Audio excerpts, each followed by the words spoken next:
تفسیر کبیر فرمایا اخرج یا فلان فإنک منافق، فلاں بن فلاں تو منافق ہے، نکل میری مسجد چو، فلاں بن فلاں تو منافق ہے، نکل میری مسجد چو، فلاں بن فلاں تو منافق ہے، نکل میری مسجد چو۔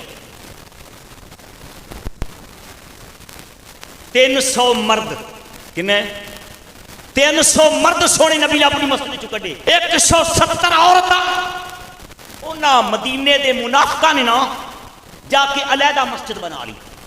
سونے نبی دے یارانوں آتے کمن ادھر چلو، ادھر دین کی بات ہوگی، آگے بارگاہ رسالت عرض کرتے ہیں اللہ کے رحمت ساڑھی مسجد میں تشریف لے چلو۔ کتھے؟ آپ نے فرمایا میں تبوک چلیا ہوں، واپسی آواں گا جی میرے اللہ کا حکم ہویا میں کراں گا، میرا اللہ فرماوے گا تو میں چلا جاواں گا۔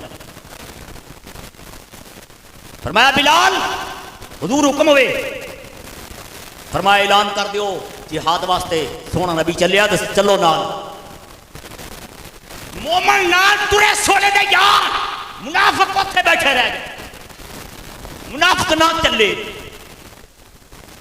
انہاں ویکھے نا جدو واپس آئے سرکار اگوں دی آ گئے، کہندی حضور چلو ساڑی مسجد وچ۔ آپ دی شان بمار صلاتا الا رحمت للعالمین۔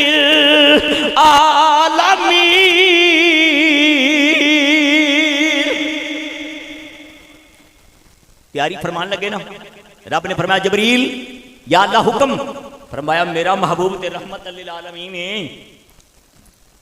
عالمین کے واسطے رحمت بن کے آیا ہے، جا میرے محبوب نو میرے کول میرا سلام لے جا، میرا پیغام لے جا، یا اللہ دے لے جا ماں۔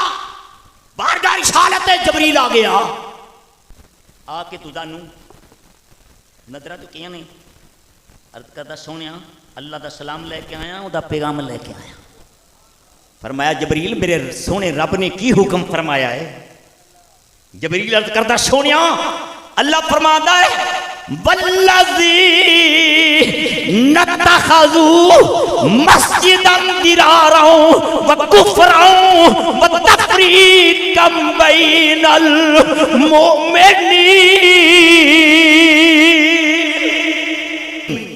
سونیا جس مسجد کی اج دعوت آئیے نا یہ دے بچے تساں نہیں جانا، یہ کفر والی ہے، کادی والی ہے؟ یہ کفر والی ہے، مسجد ہے مومناں نوں جوڑن والی، لیکن جڑی یہ نہ بنائی ہے مومناں نوں توڑن والی، تفریقا مومن۔